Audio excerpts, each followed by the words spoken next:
Kembali lagi bersama saya Dio Jordi Alfian dalam acara Mas Dio sambang-sambung ngopi bareng Alvin Nosiko dari Trenggalek, seorang videografer aliran sinematik yang kita undang pada sore hari ini.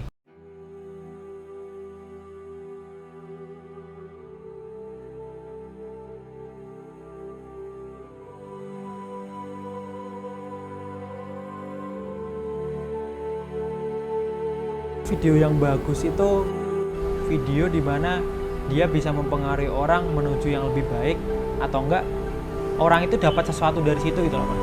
Entah itu informasinya, entah itu cara.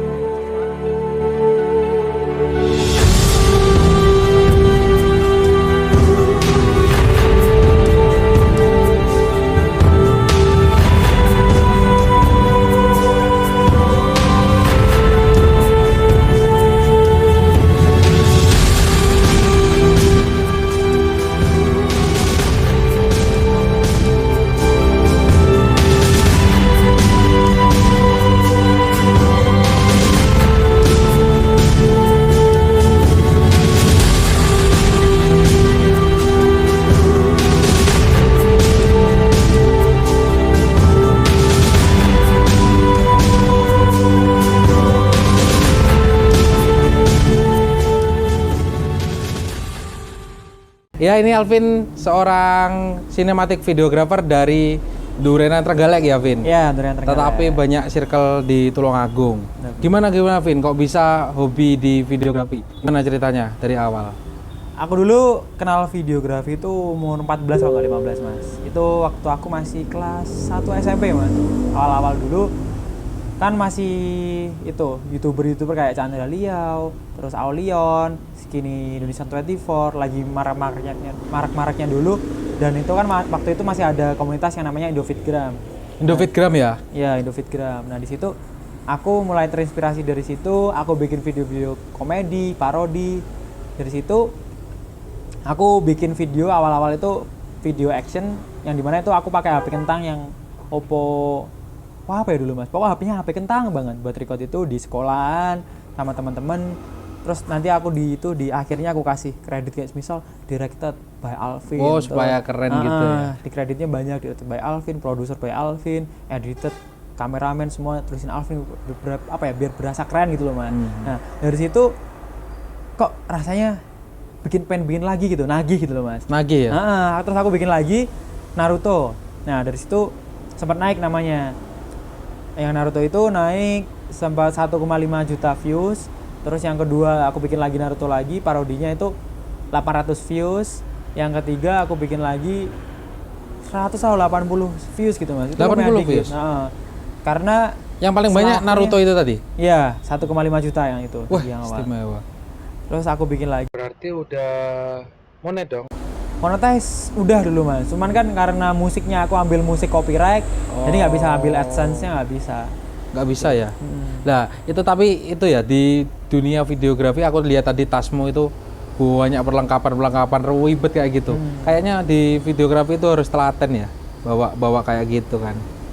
Dan banyak equipmentnya sih, Mas. Karena nggak cuma melulu soal kamera aja, ada stabilizer, ada banyak lensa, ada mic mungkin, terus ada small rig kayak gitu itu. Jadi kayak banyak perlengkapan gitu loh, Mas, yang harus dibawa. Jadi kita biar proper itu banyak equipment sama gearnya tadi. Oh iya. Terus itu Vin, di dunia videografi itu kan kamu umurnya muda kan? Muda banget, 20 tahun. Itu kamu gimana perasaanmu? Bangga atau gimana? Kalau bangga sih bukan lebih ke bangga sih, Mas, lebih bersyukur sama Allah dikasih potensi kayak gini. Karena nggak semua orang punya potensi kayak gini kan, Mas. Jadi lebih bersyukur aja sih, Mas. Ya, alhamdulillah. Ya, ini Alvin ini salah satu inspirasi kita untuk teman-teman muda di umur 14 tahun sudah tertarik dalam videografi. Dimana teman sebayamu waktu itu apa ada juga yang mengikuti jejakmu? Kalau yang mengikuti ada sih, Mas, cuman aku ajak itu mereka lebih jadi ke aktor gitu-gitu sih, Mas. Oh, ke aktornya lebih ya? Ke aktor. Kayak kemarin aku sempat bikin video action, aku ajak teman SMP, si Rizal, aku ajak bikin konten action semi thriller gitu, Mas. Terus kemarin aku lihat itu video kamu kayak ala-ala The Raid di mana? Di Rejo Tangan kan? Yang ala-ala The Raid itu di Rejo Tangan. Kamu aktornya juga kayaknya. Siapa itu yang record? Kalau yang itu record temanku itu. Ada sih tim juga sih Mas. Cuman waktu itu aja sih. Jadi aku direct dulu. Nanti panggilnya gini, terus dia ngikutin yang kualitas. Jadi gantian gitu. Berarti umur 14 tahun si Alvin ini mulai belajar tertarik di dunia videografi, sedangkan teman-teman lainnya mungkin lebih tertarik untuk nge-game, Ya, tapi nge-game. kamu lebih banyak mengulik tentang dunia videografi, luar biasa. Ya, waktu itu HP-nya HP Oppo. HP Oppo kentang gitu loh Mas, yang masih gedenya segini gitu, kecil Gimana banget. kalau kamu ngedit itu? Lewat komputer. Zaman dulu itu ada yang namanya Viva Video. Kalau sekarang ada banyak, Viva Video, KineMaster, KineMaster, VN, CapCut gitu kan CapCut. banyak. Dulu itu belum ada, itu masih ada Video Show sama yang Viva Video. Cuma waktu itu aku pakainya Viva Video. Mungkin orang-orang pada pakai dulu Viva Video dan ada watermarknya gede Viva Video. Kayak gitu. Lah itu transisi proses, kalau ngomongkan proses editing ya. Transisi dari kamu basic editing di HP ke komputer Adobe itu kelas berapa itu? Jadi aku pindah dari laptop dari HP ke laptop itu nggak langsung ke Premiere Mas. Dulu itu aku sempat pakai namanya VideoPad. Video apa namanya? VideoPad. Itu aplikasi VideoPad. enteng banget, filenya cuma 14 MB zaman dulu. Itu aku bikin awal-awal, bahkan Naruto pun di situ. Masih awal-awal Naruto. Di VideoPad, terus aku dikenalin sama temanku, ini loh pakai aplikasi namanya Pinnacle Studio. Pinnacle Pinnacle Studio. Itu juga lumayan enteng dan banyak transisi. Cuma nggak se-expert yang namanya Premiere. Karena dulu kan laptopnya masih laptop yang tebel banget itu loh Mas, Iya. yang Toshiba gede. Lah itu kok teman kamu ngasih referensi, berarti kamu punya teman juga sesama hobi videografer? Kalau waktu itu mereka bukan terjun di videografi sih, cuman mereka tahu gitu loh Mas. Oh, YouTuber ini pakai aplikasi ini, oh yang ini pakai ini, terus mereka infoin ke aku. Oh, pakai yang ini aplikasinya. Nah, selang beberapa lama banyak tutor-tutor yang ada di YouTube itu pakai Premiere semua. Emang Premiere se-expert itu dan se-oke itu gitu. Terus dari situ aku nyoba, walaupun masih pakai laptop yang kentang tadi, yang gede banget, yang tebel, bisa buat pukul maling tadi. Nah itu kamu nggak itu apa nggak lemet itu laptopmu pakai Lemot Adobe? parah Mas, aku pernah ekspor satu video, itu videonya 3 menit nggak salah. Itu belum kualitas Full HD, itu masih SD doang, HD doang. Itu 24 jam. Jadi aku satu hari full 24 itu jam? hidup terus laptopnya. Aku sekolah, aku bawain ke sekolah, aku cas, taruh di depan sekolah. Itu ngerender? Render gitu terus. Aku tutup lagi, taruh rumah, cas lagi, render lagi. Baru selesai 24 jam. Ya, Sampai panas banget. Berarti kan kalau di dunia videografi harus telaten, harus sabar, terus harus mau belajar kan gitu. Lah, ngomong-ngomong tentang SMP, umur 14 tahun, 15 tahun karya apa yang pernah kamu menurut kamu bagus dan kamu juga dapat juara ya kayaknya ya? Ya kamu pernah cerita itu. Kalau yang dapat juara itu aku ikut lomba di Surabaya yang itu tingkatnya bisa dibilang nasional. Waktu itu aku dapat juara 1 Mas. Itu tapi dulu namanya gold namanya. Ada gold, terus silver sama bronze. Itu yang aku dapat juara 1-nya itu. Itu waktu itu lombanya lomba tentang Honda. Ah udah. Advertising Honda, iklan Honda. Aku situ ceritain bahwa dulu itu ada orang yang punya mobil Honda tua banget. Di situ banyak cerita terus ganti mobil Honda yang baru. Intinya gitu. Kamu juara 1 itu? Juara 1. Kalau yang SMP itu? Kalau yang SMP ada, cuman kayak berupa vlog-vlog gitu Mas. Itu vlog. Cuma sekali sidenan aja. Juara 2 itu. Juara 2. Dan di situ kamu umur 20 tahun. Lainnya senior ya semua? Belum 20 itu Mas. Sorry, 14 tahun ya?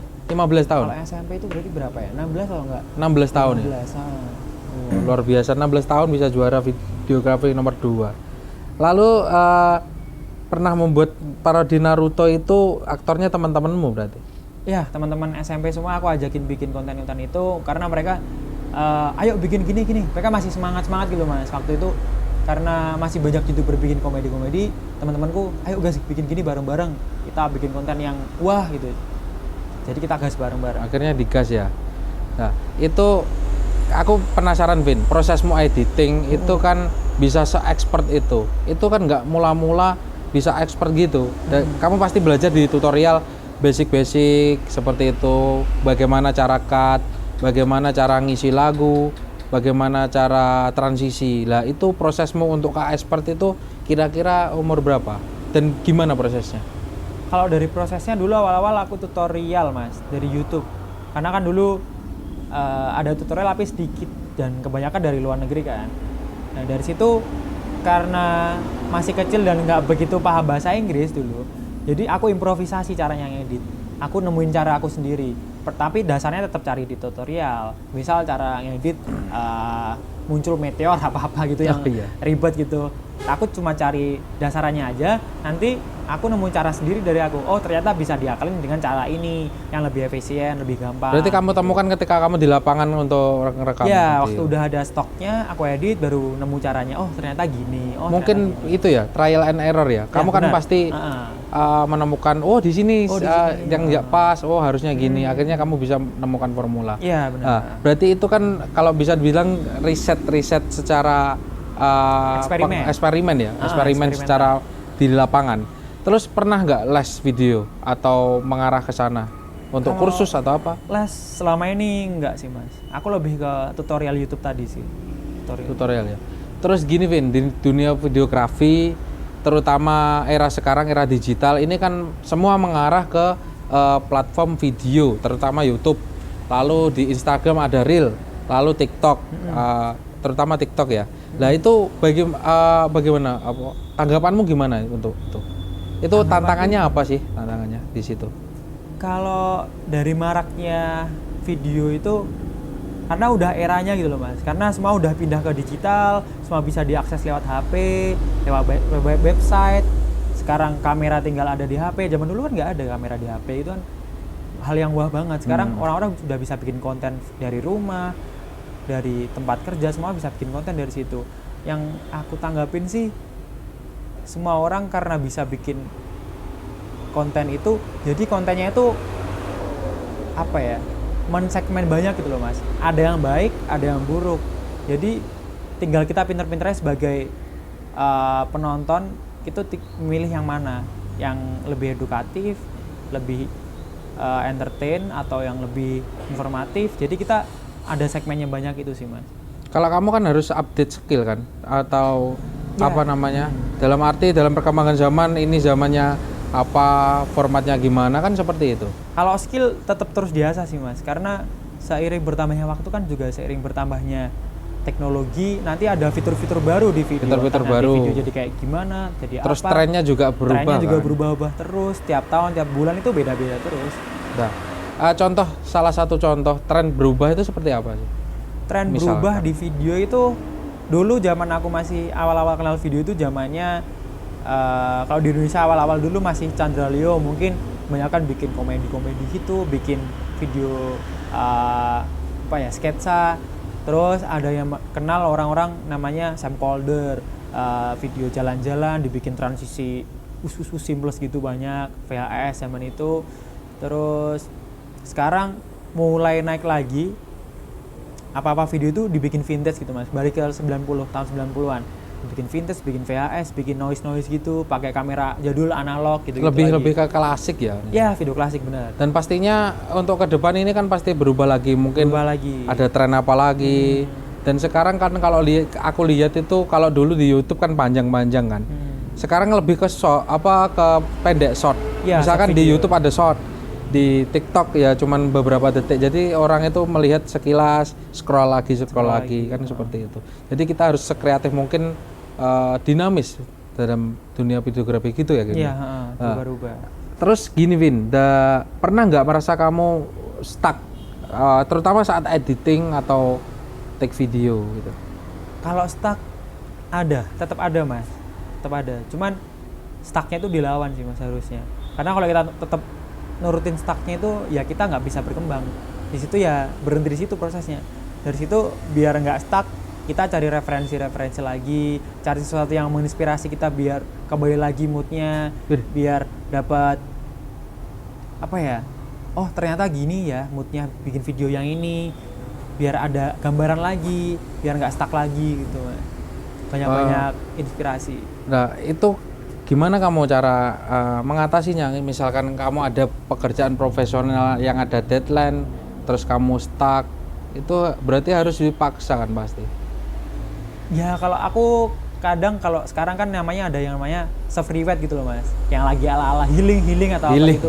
Jadi sebelum kita melakukan self reward atau healing itu, kita kalau bisa kita selesain project itu, selesain kerjaan kita. Diselesaikan ya? Diselesaikan dulu. Setelah itu kita kasih reward ke diri kita sendiri. Nah dari situ kan kita jadi semangat kan Mas. Jadi setelah ngerjain, oh terbayarkan dengan healing tadi atau dengan self reward tadi. Terus bentukmu self healingmu Kalau apa? aku Self reward. karena kan Hobimu apa sih? Maksudnya di luar videografi. hobiku sebenarnya jalan-jalan sih Mas. Aku Jalan-jalan. senang jalan-jalan Traveling. ke alam, traveling gitu-gitu sih Mas. Jadi kenapa Instagram aku yang personal itu lebih Landscape kayak gitu-gitu gitu. karena aku suka tempat-tempat yang Alam. alam-alam banget. Nah, di karyamu itu aku lihat kan banyak landscape terus pakai drone Oke, seperti itu ya. Nah, untuk apa drone itu sendiri kalau dalam proses pekerjaan itu banyak juga yang pakai. Drone banyak, lumayan banyak. Kayak misalkan pernikahan juga pakai itu. Pernikahan aja ada, kayak semisal waktu pelepasan balon, pelepasan merpati, atau shoot areal tempatnya, kalau di gedung gitu-gitu banyak dipakai sih. Terus gini Vin, pasti setiap orang punya harapan ya untuk ke depan. Apalagi umur kamu masih 20 tahun, pastinya masa depan kamu pasti lebih panjang. Nah, harapan kamu untuk ke depan itu sebagai konten kreator, itu harapanmu apa sih? Harapanku sebagai konten kreator itu biar apa ya? Tulungagung itu semakin maju dunia videonya, dunia perfilmannya, dan karena sekarang orang-orang udah banyak bisa yang akses video, ya aku harapannya kedepannya di dunia perkontenan ini kontennya itu biar bisa lebih bermanfaat aja, jangan yang bikin konten-konten nggak jelas, joget-joget TikTok itu sebenarnya nggak apa-apa sih, no problem sih, karena itu pilihan masing-masing. Cuma kalau bisa lebih yang bermanfaat, edukatif, informatif, yang kreatif gitu ya, atau yang menghibur seenggaknya. Iya. Kalau kita boleh bilang kan hiburan itu pasti yang utama, cuman kan harusnya diutamakan yang mendidik lah, yang edukatif. Ya. Terus aku berharap punya harapan terutama untuk Tulungagung, karena kamu sebagai konten kreator videografi di Tulungagung ini banyak potensi yang banyak.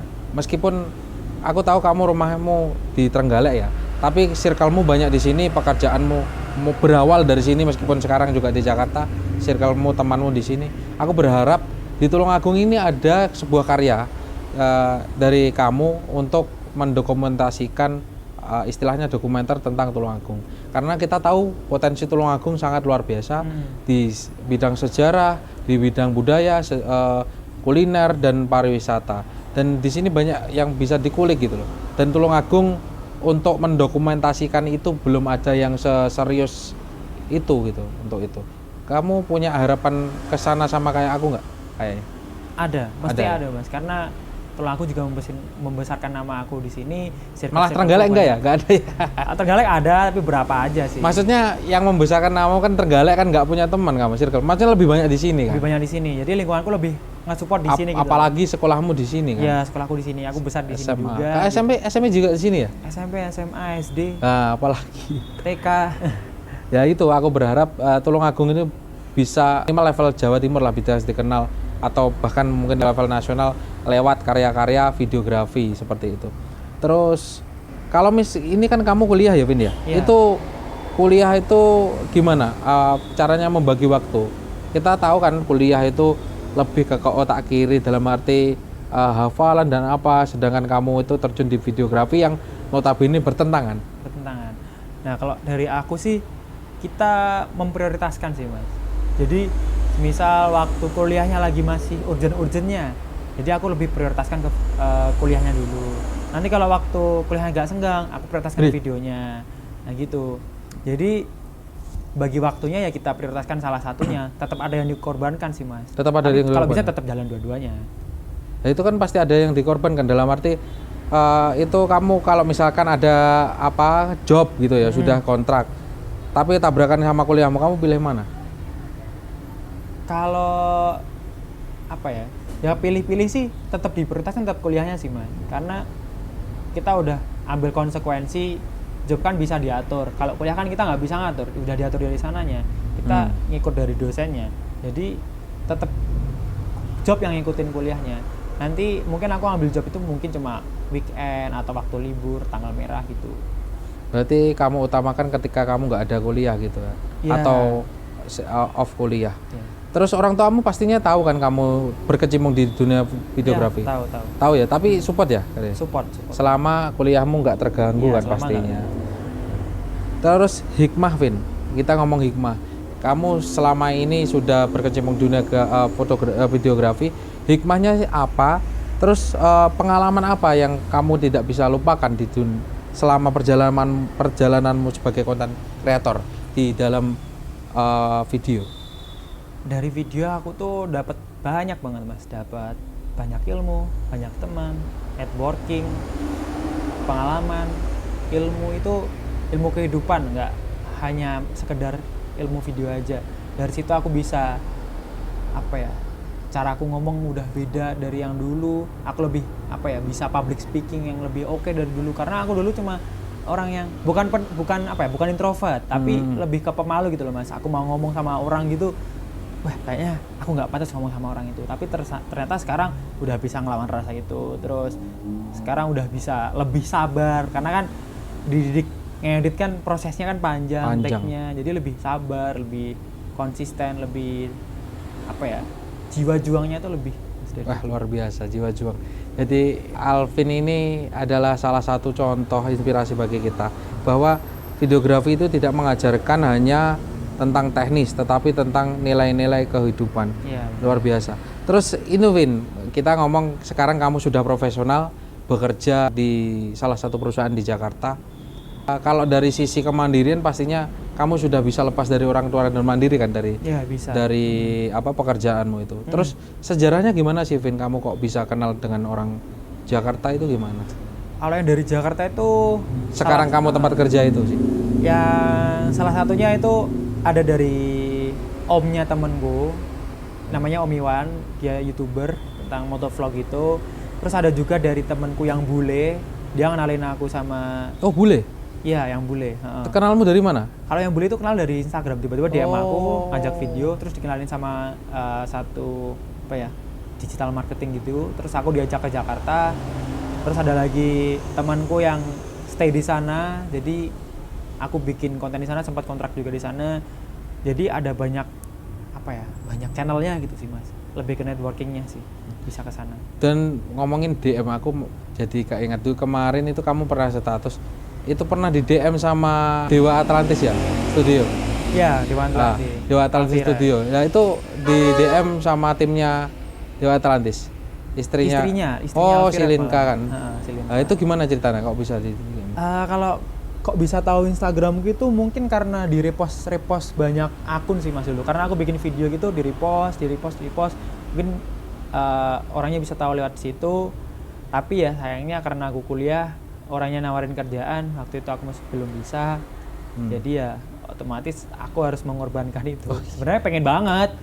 Iyalah, tapi tim situ. karena kuliah. Tapi luar biasa loh, ini si Alvin, dia berarti si timnya Alvirap itu mengakui bahwa karya Alvin ini sangat berkualitas lah. Nggak mungkin kalau karyanya cuma ecek-ecek terus kamu di DM. Tapi sayangnya si Alvin terkendala kuliah, mungkin belum rezeki ya Vin ya. Itu Vin. Terus terkait Om Iman Banaran, aku tahu kamu di IG itu ada iklan Suzuki. Itu iklannya Om Iman Banaran ya? Iya, iklan. Nah, mari kita lihat cuplikan berikut ini.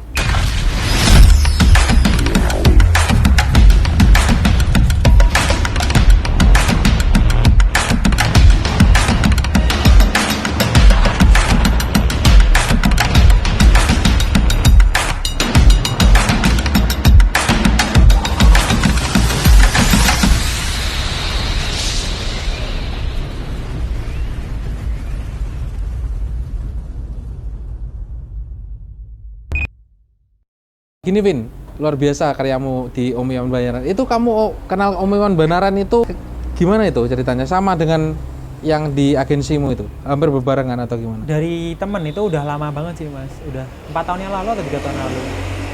Ya karena Om Iwannya itu punya ponakan, dan ponakannya itu temanku Temenmu. SMA. Aslinya Kauman ya? Mana? Om Iwan itu? Om Iwan. Om Iwan tuh Banaran. Banaran? Kan namanya Iwan Banaran. Oh. Banarannya itu nama tempat di Tulungagung. Iya iya. Sebenarnya orang Tulungagung itu banyak orang hebat ya. Iya. Tapi kurang terekspos. Kurang terekspos. Nah, akhirnya kamu diajak Om Iwan itu ya? Iya. Untuk menggarap iklan-iklannya. Hmm. Nah, salah satu iklannya yang dicuplikan itu tadi teman-teman. Luar biasa karyanya si Alvin ini. Terus konten video yang sekarang mendominasi di jagat sosmed itu kan kamu bilang tadi kurang mendidik. Nah, saran kamu video gimana sih yang mendidik atau video apa sih yang menurut kamu bagus untuk ditampilkan di sosial media? Kalau dari aku video yang bagus itu video di mana dia bisa mempengaruhi orang menuju yang lebih baik atau enggak orang itu dapat sesuatu dari situ gitu loh Mas. Entah itu informasinya, entah itu cara membuat sesuatu biar lebih bisa create something yang menginspirasi yang gitu. menginspirasi. Jadi ada apa ya? Ada dagingnya bisa dibilang gitu. Nggak cuma apa ya? Basa-basi Sesaat cuman dan nggak nanti jelas. nggak jelas udah habis gitu kan. Karena Ngomong kebanyakan apa aja. kita tahu di TikTok banyak video yang nggak mendidik, nggak jelas dan pastinya kurang informatif seperti itu. Iya, benar. Pernah nggak kontenmu dicomot tanpa sumber? Kan tadi si Linka kemungkinan kan karena di repost ya. Ngomong-ngomong tentang kontenmu, pernah nggak dicomot sama orang tanpa izin kamu? Dicomot dulu. Awal-awal waktu masih parodinya naik-naik dulu, itu banyak banget yang ngecomot, apalagi di Twitter. Karena aku kan nggak main Twitter kan Mas, jadi nggak tahu. Oh di Twitter malah? Oh, di Mas Twitter. jatuh. Karena Bukan aku di kan- YouTube ya? Di YouTube juga ada, cuman lebih banyak yang di Twitter. Di situ aku kan nggak main Twitter, nggak tahu. Terus temanku gini, oh ini banyak videomu ya? Oh iya, ternyata di repost dan banyak yang lihat. Tapi ya sudahlah, nggak apa-apa. Iya. Tapi kan yang penting di video itu tuh ada kreditku, apa ya? Ada namaku. Karena aku nyantumin di setiap akhir video itu ada Alvin utamanya. Oh itu nggak di-cut sama dia? Nggak bisa di-cut sih Mas, karena ada di ujung gitu. Tapi sayangnya dia nggak nyantumin namaku di situ. Tapi ya seenggaknya ada watermarkku. Ada watermark ya di situ. Nah, ngomong-ngomong nih Vin, di dunia videografi hari ini apalagi era sekarang banyak yang beralih atau fokus ke dunia videografi. Nah, itu pastinya kan banyak ya yang pelaku-pelaku videografi. Itu pernah nggak kamu ada orang yang iri gitu dengan kamu? Pernah menemui? Kalau selama aku terjun di lapangan dan aku terjun di videografi ini lebih banyak yang support sih Mas. Banyak yang ngajak collab, banyak yang apa ya? Intinya kita jalan bareng-bareng gitu loh, saling support aja sih. Support ya. Tapi kan di belakangmu kan kamu nggak tahu gitu. Nah, kalau itu nggak tahu.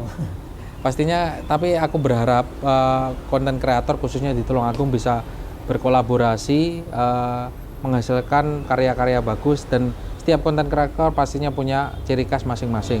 Kayak kamu punya ciri khas di sinematografi, lebih ke sinematik, mungkin orang lain lebih ke apa, punya segmen sendiri-sendiri. Dan berharap suatu waktu ada para konten kreator ini menghasilkan satu karya bersama-sama. Seperti itu, tidak saling menjatuhkan kan seperti itu. Terus ngomong-ngomong dari karyamu itu punya pengalaman kan pastinya dikagumi sama cewek kayak gitu pernah? Ya. Pernah Mas. Banyak apa satu? Apa Banyak sedikit? banget. Banyak banget. Banyak banget. Yang kamu Banyak tanggapin gitu banyak juga. ya kalau itu sih aku tetap balik lagi apa ya Mas. Kalau bisa orang-orang itu jangan suka ke akunya karena aku kan gitu. create something Karya. kan, membuat satu karya. Kalau bisa mereka itu mengapresiasi karya aku bukan dari akunya, dari parasnya atau apa itu, mending dari karyaku aja biar karya yang berbicara. Ada nggak sampai DM kamu terus kamu temui dengan dalih modus lah istilahnya, modus kamu bikinkan konten apa foto gitu? Enggak sih Mas. Enggak. Oh, enggak atau enggak ngaku? Enggak ngaku. Oh, enggak. Ya itu, tapi dari situ kan istilahnya berarti karyamu itu diakui semua orang. Jadi kamu patut bersyukur bahwa videomu itu bisa diapresiasi orang, terutama cewek-cewek yang ngefan kamu dari videomu. Nah, si Alvin ini luar biasa, dia good looking, karyanya juga good looking kan seperti itu. Ya, dari sini kamu omong-omong udah punya pacar kan? Udah ada. Ya dia apalagi udah punya pacar, pasti godaannya luar biasa. Karyanya juga fenomenal sekali. Ini Vin, aku minta closing statementmu ya. Oke, boleh. Apa pesan kamu untuk menjadi sukses dalam dunia videografi? Sukses di videografi ini kita harus tetap berproses sih. Kita harus konsisten bikin karya terus sih. Karena hidupnya seorang videografi ya kita tetap harus berkarya terus. Tuh. Berkarya terus ya. Pesan kamu untuk sukses dari hal umum, nggak videografi apa? Kalau secara umum intinya tetap konsisten dan kita main kreatif sih, kerja cerdas aja sih. Kerja cerdas ya. Dan kerja keras juga. Kerja keras pastinya ya. Oke teman-teman, sekian podcast dari saya.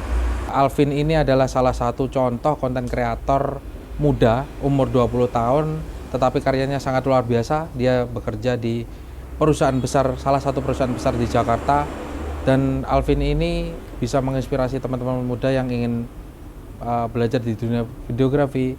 Bisa klik di bawah ini ya, ALVNX ya, di bawah ini bisa klik.